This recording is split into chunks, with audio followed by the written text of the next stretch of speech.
In a land where the red earth warmed the feet of farmers and the wind carried stories from one hut to another, there stood a proud village surrounded by tall baobab trees and golden fields of millet. In this village, people believed that drums spoke louder than words. When the drums sounded at dawn, everyone knew it was time to work the land. When they beat slowly at night, people gathered to hear the wisdom of the elders. And when the drums thundered with joy, the entire village knew that something important was about to happen.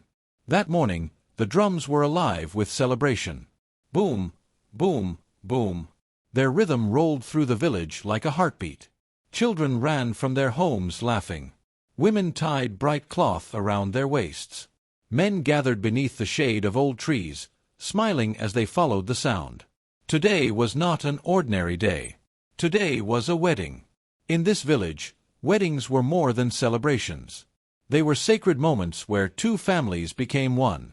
The elders believed that when a man and woman joined in marriage, their union was not only witnessed by people, but also by the spirits of the ancestors. An old man sitting beneath a tree once explained it to the younger generation. A marriage, he said, tapping his wooden staff against the ground, is not just for today. It is a promise carried by the living and guarded by those who walked this earth before us. Because of this belief, every wedding followed traditions older than memory itself. The elders sat in honored places. Families brought gifts of food and cloth. Drummers played rhythms passed down through generations. And most important of all, the groom's family welcomed the bride into their home and bloodline. If that welcome was given with peace, the marriage would be blessed. If it was given with anger or pride, the union could carry sorrow for many years. On this day, the entire village gathered beneath large colorful tents made of woven cloth.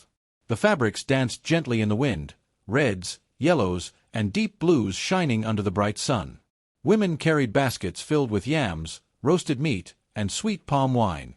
Young dancers moved in circles as the drummers played faster rhythms. Their feet struck the earth in joyful patterns, while elders watched proudly from carved wooden chairs placed at the center of the celebration. People laughed. Children chased one another between the tents. But beneath all the joy, there was also a quiet understanding of tradition. Everyone knew that the bride entering her husband's family must show patience, humility, and deep respect. The first steps of her journey would shape how the family saw her forever. An old woman whispered this truth to a group of younger girls standing nearby. "A bride," she said softly, "must walk with the calm of the river.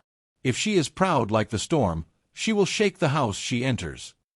The girls nodded quietly, watching the ceremony with wide eyes. Not far from them stood the bride. Her name was Amina. Amina was the daughter of a poor farmer who lived on the far edge of the village. Her family owned little land, and their home was small, built from clay and thatched grass. But though Amina had grown up with very little, her heart was known to be rich. Many villagers spoke kindly of her. "She is a good girl," one woman often said at the market. Another added, "Her hands are always busy helping others." It was true. Amina had spent much of her life working beside her parents in the fields under the hot sun. She carried water, planted crops, and harvested grain with quiet determination. Yet no one had ever heard her complain. When neighbors were sick, she brought them food. When children cried, she comforted them. When work was hard, she worked even harder. Because of this, the village respected her, even though her family had no wealth or powerful name. That quiet respect was something money could never buy. And it was also what had captured the heart of a young man named Kofi. Kofi was known throughout the village as a hard-working man with strong dreams. Some years earlier, he had traveled to the city to find work. When he returned, people noticed something different about him. He walked with confidence. He spoke of building a better future. And many families in the village hoped he might choose their daughters as his wife. But Kofi's heart had already made its choice. Long before he left for the city, he had spent many days working in the fields not far from Amina's family land. During those quiet mornings, they often crossed paths beneath the rising sun. At first, they only greeted each other politely. "Good morning, Amina." "Good morning, Kofi." But as time passed, their greetings grew into conversations. They spoke about the hard work of farming, about dreams of a better life, about the struggles their families faced. And slowly, Something gentle and powerful grew between them. It was not a love built on wealth or status. It was a love built on understanding. Kofi once told his friend beneath the shade of a mango tree, "Amina's heart is stronger than gold." And Amina, when speaking to her mother one evening, said softly, "Kofi sees me not as a poor farmer's daughter, but as someone who can walk beside him." So when Kofi returned from the city and announced that he wished to marry Amina, many people in the village were surprised. Some nodded in approval. Others whispered quietly among themselves. But on this day, none of those whispers mattered to Amina. She stood beneath the wedding tent wearing a beautiful traditional cloth wrapped gracefully around her body. Her hands trembled slightly, but her eyes were filled with hope. Today, she was stepping into a new life. A life as Kofi's wife. And a life as part of his family. What she did not know was that before the sun would set, this joyful day would test her strength, her dignity, and the very meaning of respect in ways no one in the village could have imagined. The villagers often said that when a young man leaves his village and returns with wisdom, the earth itself listens to his footsteps. Kofi was one of those men. Years earlier, he had left the village with nothing but a small cloth bag and a heart full of dreams. The city was far away, louder than the drums of the village and faster than the rivers that crossed the land. Many young men went there hoping to change their fate. Some never returned. Others returned broken by the weight of the world. But Kofi came back different. The sun had darkened his skin and strengthened his shoulders. His eyes carried the quiet confidence of a man who had struggled and learned. He had worked many long days in the city.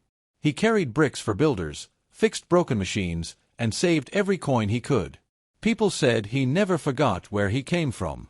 When the time finally came, he returned home with plans in his heart. Standing one evening beside his old father's hut, Kofi looked over the fields stretching beyond the village. "We can grow more than millet here," he said. "We can grow prosperity." His father looked at him carefully. "The city has filled your head with big dreams," the old man replied. Kofi smiled gently. "No, father. The city only showed me what is possible." Soon, word spread through the village that Kofi had returned. People welcomed him warmly. Men greeted him with firm handshakes. Women smiled proudly as they passed him on the paths between huts. "He is a hard-working son," one elder said while chewing cola nut beneath the shade of a baobab tree. Another nodded. "Yes. And he remembers his roots." "That is rare." But admiration always walks beside watchful eyes in a village. Though many respected Kofi, they also observed him closely. Every action he took was noticed. When he helped repair a farmer's broken plow, people talked about it. When he shared stories about the city with the younger boys, people listened carefully. And when he began planning new farming methods, the elders whispered among themselves. "Ambition is good," one of them said. "But ambition must still bow to tradition." The women at the village well spoke about him too. "Now that he has seen the city," one woman said, lowering her bucket into the water, "he will surely marry into a wealthy family." Another nodded eagerly. "Yes. A man like him should strengthen his family's name." But fate has its own path, and love does not always follow the expectations of others. When Kofi finally spoke of the woman he intended to marry, the news spread across the village faster than harmattan wind. He had chosen Amina, a poor farmer's daughter. The whispers began almost immediately. Some villagers were surprised. Others were confused. And a few were quietly displeased. At the marketplace, two women exchanged puzzled looks. "Amina," one said softly. "The same girl who works in the far fields?" the other asked. "Yes." The first woman shook her head slowly. "That girl is kind, but kindness does not build powerful families." Near the drumming circle, a group of young men discussed the news. One laughed. Kofi could have married the chief's cousin if he wanted. Another shrugged. Perhaps the heart sees what the eyes cannot. Still, the whispers continued to move through the village like restless wind. And there was one person who heard those whispers louder than anyone else. Mama Abina, Kofi's mother. In the village, Mama Abina was known as a woman whose voice carried weight. She came from a respected lineage, a family whose name had been honored for generations. When she walked through the village, people greeted her with deep respect. Good afternoon, Mama Abina. May the ancestors bless your day. She carried herself with dignity and strength, her head always held high. To her, family honor was not just a word, it was a sacred duty. She believed a strong family must protect its reputation carefully, like a farmer protecting his crops from storms. One evening, while sitting outside her home weaving a basket, Mama Abina spoke with a close friend. "I have heard the rumors," the friend said carefully.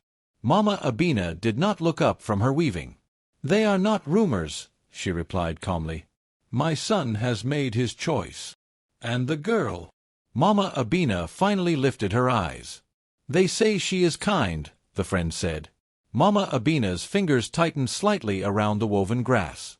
"Kindness alone does not build a strong house," she said firmly. In her heart, Mama Abina believed that marriage was not only about love. It was about alliances, reputation, and the strength of a family name. A wealthy bride could bring land, influence, and respect. But a poor bride, she could bring struggle. That night, Mama Abina sat alone outside her home long after the moon had risen. Her thoughts moved like restless shadows. She remembered the sacrifices she had made raising Kofi, the hardships she had endured, and the dreams she had carried for her son's future. A son must lift his family higher, she whispered to herself. In her mind, Amina was not the woman who could do that. To Mama Abina, the farmer's daughter represented weakness, uncertainty, and the possibility of losing the proud reputation her family had protected for generations. So while the village prepared for the wedding with songs and laughter, another feeling quietly grew inside Mama Abina's heart. Resentment. And as the drums of celebration echoed across the village, that resentment waited patiently for its moment to be heard. The village had many voices, and on that week they moved like the restless wind through the mango trees. At the water well, women leaned over their clay pots and whispered. "Have you heard?" one asked quietly. "Kwame is marrying that girl from the other side of the river." Another woman shook her head slowly. "Amina, yes. Some say she is kind. But Mama Abina, she does not smile with her heart." Near the market stalls, old men sat beneath the shade of a baobab tree, their walking sticks resting beside them. "One marriage can raise a family's honor," one elder murmured. "And one marriage can bury it," another replied. Children ran past them chasing a rolling tire, but even they carried pieces of the gossip like birds carrying seeds. Some villagers believed the union would bring peace between two proud families. Others feared it would awaken storms that had slept for years. In the village, words traveled faster than footsteps, and by nightfall everyone was asking the same silent question. Would this marriage bring honor or shame? Inside Kwame's family compound, preparations moved like busy ants before the rain. Women pounded yam in large wooden mortars. Young girls spread bright Kent cloth across wooden benches. Mama Abina stood at the center of it all. Her lips curved into a calm smile, the kind expected from a groom's mother on such an important day. "Place the calabashes there," she instructed gently. "No, the kola nuts must face the elders." Her voice sounded peaceful, but inside her chest, anger burned like dry wood in a hidden fire. "This girl," she thought silently, "this stranger will carry my family name." Every laugh she gave was light. Every nod looked warm. Yet deep inside her heart, resentment sat like a stone at the bottom of a river, quiet, heavy, unmoving. And while the compound filled with celebration, Mama Abina's silence grew darker. Then the morning arrived. The kind of morning that makes even the sun seem curious. Before the rooster finished its second crow, the first drum sounded. Boom. Then another answered from across the village. Boom, boom. Soon the air itself seemed to breathe with rhythm. Drums rolled through the dusty paths, across the farmlands, and into every home. The sound carried one message that no ear could mistake. A union is being born today. Children jumped from their mats in excitement. Women wrapped bright cloth around their waists. Men straightened their robes and followed the sound toward the gathering ground. For in that village, when drums spoke, the people listened. Amina walked slowly toward the ceremony place. Her steps were careful, like someone walking across a narrow bridge. She wore cloth the color of sunset, wrapped elegantly around her body. Tiny beads circled her neck and wrists, whispering softly with each movement. Two young women walked beside her. "Do not be afraid," one whispered. Amina nodded, but her heart beat like a trapped bird. Hope warmed her chest. Maybe today she would be accepted. But another feeling followed close behind it. Judgment. Because every eye in the village was watching the woman who wished to become Kwame's wife. From a distance, the celebration looked like a festival. Bright cloth danced in the wind. Children laughed. Drums sang proudly. But beneath the music, something else lived in the air. Something heavy. Villagers greeted each other politely, yet many kept glancing toward Mama Abina. A woman whispered to her friend, "Watch her face carefully." "Why?" the friend asked. "Because today, her heart will speak." The drums continued beating. Laughter floated through the gathering. But inside many hearts, a quiet tension stretched like a rope pulled too tight. Soon the elders stepped forward. When elders move, even the wind slows to listen. They wore long robes decorated with symbols older than the village itself. Their staffs tapped gently against the earth as they formed a circle before the families. One elder raised his hand. The drums softened. "My children," he said in a deep voice, "today we stand before the living and the ancestors." The crowd bowed their heads. "Marriage is not only between two hearts," the elder continued. "It is a bridge between families, a promise made under the eyes of those who came before us." He lifted a calabash filled with kola nuts. "Today, we welcome a daughter into a new lineage. May the ancestors walk beside her steps." The ceremony had begun. In that village, tradition was not written in books. It lived in memory. And everyone knew the rule that guided marriages since the days when the oldest baobab tree was still young. An elder spoke again, his voice carrying across the silent crowd. "There is a path every bride must walk," he said. "And at the end of that path stands the mother of the groom." He paused so the meaning could sink into every heart. For without her blessing, a marriage cannot breathe. Without her acceptance, the door of the family remains closed. People nodded slowly. This was not just custom. It was sacred law passed from ancestor to child, generation after generation. Now the most delicate moment arrived. The gathering grew quiet. Even the drums stopped completely. Birds perched on nearby branches, as if curious about what would happen next. All eyes turned toward one woman, Mama Abina. She stood slowly. The crowd held its breath. Amina lowered her eyes respectfully and waited, her hands trembling slightly. Kwame watched his mother with hope and fear twisting inside his chest. Somewhere in the crowd, a child whispered, "Is she going to bless her?" No one answered. Because in that moment, the entire village felt the same thing. A silence so deep it seemed the earth itself was waiting for Mama Abina's next move. Mama Abina stepped forward slowly. The crowd leaned in, waiting for the sacred blessing that would open the door of the family to the young bride. Amina lowered her head respectfully. Kwame watched with nervous hope. The elders stood quietly, their faces calm like old trees that had seen many seasons. Mama Abina lifted her hand. For a moment, everyone believed she was about to place it gently on Amina's head, the way mothers had done for generations. But something else moved inside her heart. Something sharp. Something bitter. Before anyone could understand what was happening. Slap. Her hand struck Amina's face with a loud, shocking sound. The bride's head turned slightly from the force. Gasps burst from the crowd. No blessing had come.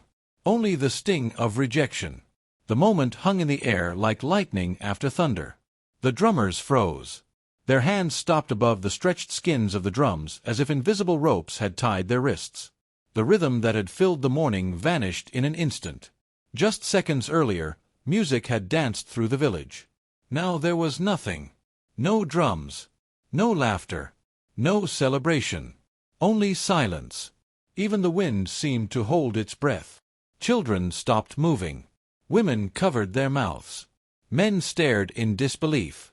The sacred sound that had called everyone together had fallen silent, as if the spirits themselves were watching in shock. The joyful gathering no longer felt like a wedding. It felt like a wound. Villagers stared at the young bride, whose cheeks slowly turned red beneath the bright cloth. Some looked down at the ground, ashamed to witness such a moment. Others watched Mama Abina with wide eyes, unable to believe what had just happened during a sacred ritual. An old woman whispered softly, "This place was meant for blessings, not disgrace." The ceremony that was meant to unite two families had suddenly become a stage of humiliation before the entire village. Mama Abina did not step back. Instead, she lifted her chin proudly and faced the crowd. Her voice cut through the silence like a blade. "This girl," she said coldly, pointing at Amina, "is not worthy to enter my family." A wave of shock moved through the people. Kwame stepped forward. "Mother!"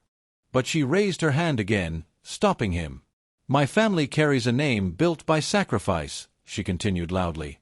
"A name protected by our ancestors." Her eyes burned with anger.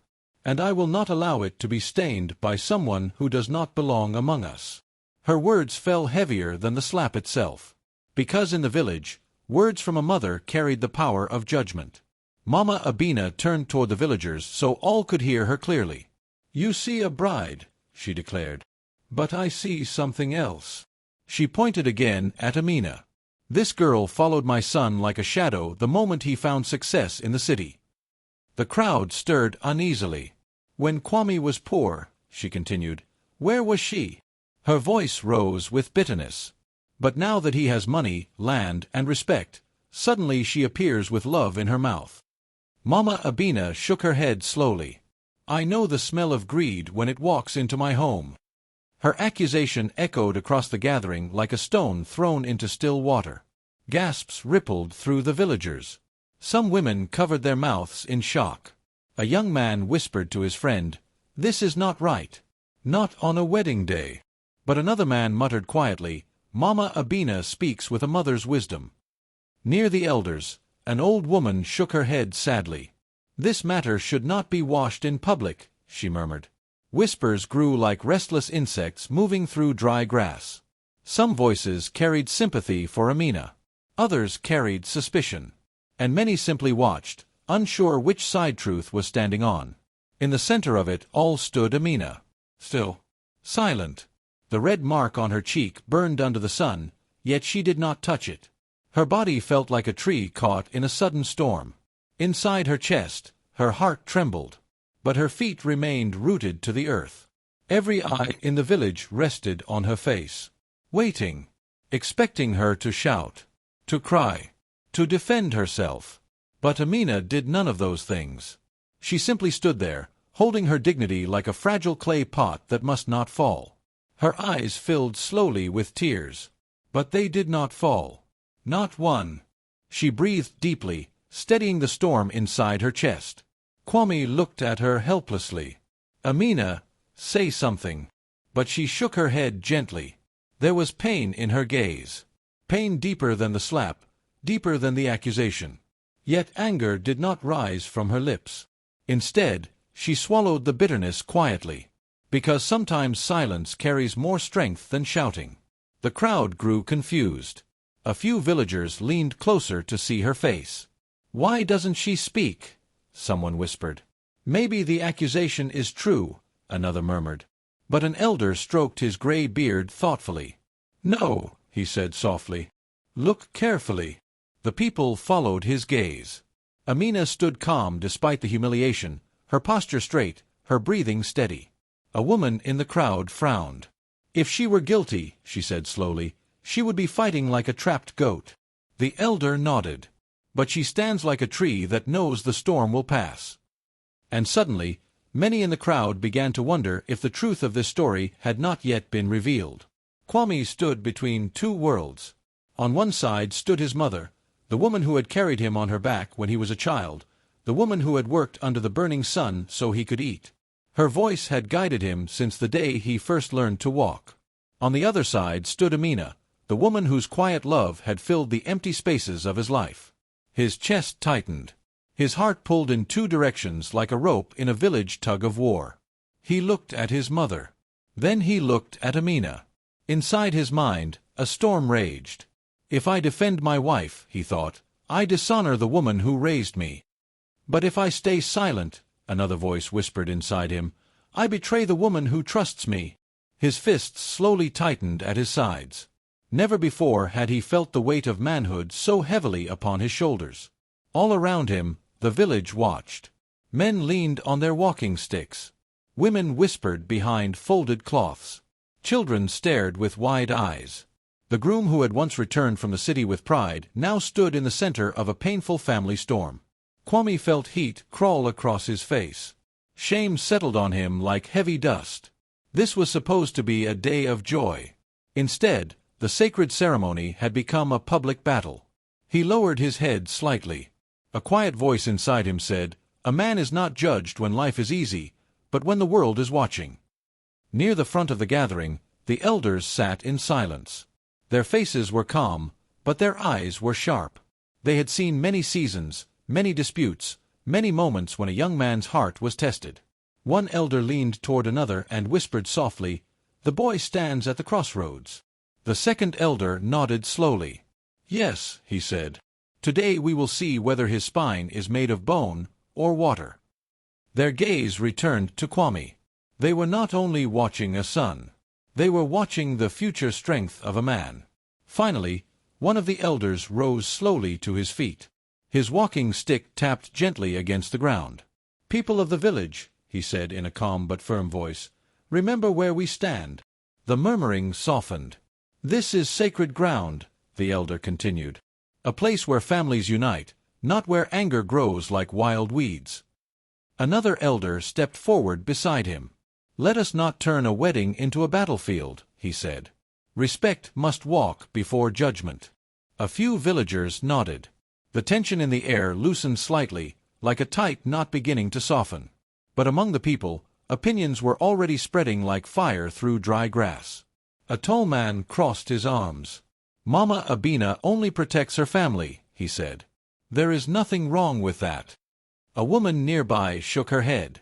"But humiliation during a sacred ritual," she replied. "That is not protection. That is cruelty." Another voice joined in. "If the bride is innocent, let her speak." "But if the mother is right," someone else whispered. Soon the gathering was divided, some standing with Mama Abina's pride, others quietly defending the dignity of the young bride. The village had become two voices arguing beneath the same sky.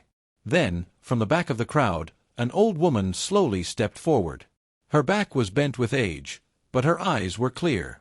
"I have known that girl since she was small," she said softly. The crowd turned toward her.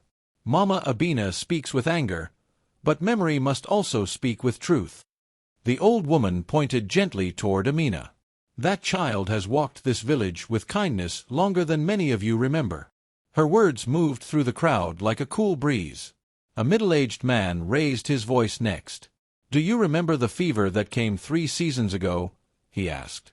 Several villagers nodded.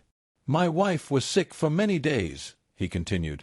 "Even our own relatives were afraid to come close." He looked toward Amina. "But that girl brought water every morning. She cleaned the house. She helped cook." His voice softened. "She asked for nothing in return." A woman nearby added quietly, "Yes. I saw her walking from house to house with herbs." The memory of that difficult season returned to many minds. Another voice rose from the crowd. This time it was a widow holding the hand of a small boy. "When my brother and his wife died," she said, "their children had no one." She pointed at Amina. "That girl shared food from her own small pot." The boy nodded shyly. "She told us stories at night so we would not feel alone," he said softly. Murmurs of recognition passed through the villagers. Many had forgotten these quiet acts of kindness. A tall farmer lifted his arm. "I have worked the fields beside her father," he declared. "Even before sunrise, that girl was already there." He shook his head with admiration. "I have seen strong men complain about the heat. But Amina," he continued, "she worked until the sun disappeared behind the hills." Another farmer nodded. "She carried baskets heavier than some of our sons." The image of the hard-working girl standing beside her aging father returned to many minds. Slowly, the mood of the crowd began to change. Whispers traveled again, but this time they sounded different. A woman frowned thoughtfully. "Does a greedy woman serve others for years?" she asked quietly. A man scratched his beard. Perhaps Mama Abina judged too quickly. Another villager murmured, "Kindness cannot hide forever. It always leaves footprints." Mama Abina's accusation no longer stood alone in the air. Now doubt stood beside it. And like a slow sunrise over the village, the truth of Amina's character was beginning to reveal itself before everyone watching. Mama Abina stood rigid, her hands trembling just slightly beneath the folds of her colorful cloth. Her eyes, sharp as eagle feathers, scanned the crowd, but inside her chest, fear had planted its roots. This was not anger alone. This was the weight of generations pressing on her shoulders. Her family name had been carried with pride through decades of harvests, battles, and celebrations. To see it tarnished, even in the smallest way, felt like a wound to her very soul. "What if this girl is not enough?" she whispered under her breath, almost to herself. "What if she cannot protect the honor that has carried us?" The thought of a future she could not control twisted her stomach. The son she loved, the one who had brought back wealth and promise from the city, now stood at the altar with a bride of humble birth. In her mind, every smile from the villagers carried judgment. Every whisper was a threat.